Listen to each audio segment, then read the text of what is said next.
Hello friends, இன்றைக்கி நாம் cabbage மோர் கூட்டு பண்ணுறது எப்படிங்கிறத பார்க்கலாமா. நான் இங்கே ஒரு கேபேஜை நல்லா பொடி பொடியாக நறுக்கி வாஷ் பண்ணி வச்சுருக்கேன்.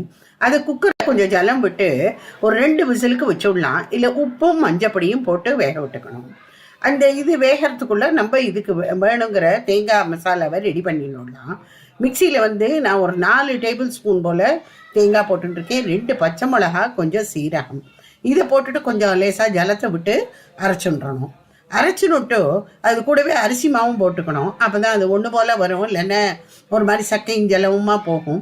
அதனால் மாவு கரைச்சி விட்டுக்கணும். இதுலேயே போட்டுடலாம். அப்புறம் கெட்டியான தயிரை 1 டம்ளர் மோர், கெட்டி மோராக ஆக்கியிருக்கேன். அதை இப்போ குக்கர் திறந்த உடனேயும் இதை விட்டுட்டு இந்த மோர் தேங்காய் கலவையை விட்டுட்டு ஒரு கொதி வரைச்சே இறக்கிடணும். மேலேருந்து தேங்காய் எண்ணெயில் கடுகு, உளுத்தம்பருப்பு, மிளகா வத்தல் எல்லாத்தையும் தாளித்து கொட்டி இறக்கினா மோர் கூட்டு ரெடி.